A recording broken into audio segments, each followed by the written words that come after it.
বন্ধুরা, এই মুহূর্তে সবচেয়ে বড় খবর অন্নপূর্ণা ভান্ডার নিয়ে বড় আপডেট চলে এসেছে। তাই ভিডিওটি শেষ পর্যন্ত অবশ্যই দেখবেন।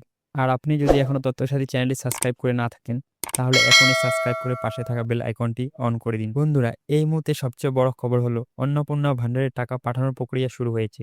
প্রায় 1,30,00,000 মহিলার অ্যাকাউন্টে ডিবিডি ডাইরেক্ট বেনিফিট ট্রান্সফারের মাধ্যমে টাকা পাঠানো হচ্ছে। যাদের অ্যাকাউন্টে টাকা সফলভাবে পাঠানো হয়েছে, তাদের অনেকের মোবাইলে ব্যাংকের এসএমএস ইতিমধ্যে পৌঁছে গিয়েছে। অনেকে সেই এসএমএস পাওয়ার কথা জানিয়েছেন। তবে একটি বিষয় এখনো পরিষ্কার নয়, টাকা কি আজ একসাথে সকলের টাকা দেওয়া হয়েছে নাকি ধাপে ধাপে পাঠানো হচ্ছে, এই বিষয়ে এখনো কোনো আনুষ্ঠানিক আপডেট প্রকাশ করা হয়নি। তাই যদি আপনার মোবাইলে এখনো এসএমএস না আসে থাকে, তাহলে এখনই চিন্তা করবেন না, কিছুটা অপেক্ষা করুন। যদি আপনার সমস্ত নথি ও প্রয়োজনীয় সঠিকভাবে কাগজ জমা দিয়ে থাকেন আর আপনি যদি যোগ্য উপভোক্তা হয়ে থাকেন, তাহলে পরবর্তী ধাপেও আপনার অ্যাকাউন্টে টাকা আসার সম্ভাবনা থাকতে পারে। এখন আমাদের কাছে একটি প্রশ্ন, আপনার মোবাইলে কি অন্নপূর্ণা ভান্ডারের টাকা এসএমএস এসেছে? নিচে কমেন্ট করে অবশ্যই জানান। আর ভিডিওটি ভালো লাগলে তথ্যসাথী চ্যানেলটিকে সাবস্ক্রাইব করে বন্ধুদের শেয়ার করে দিন।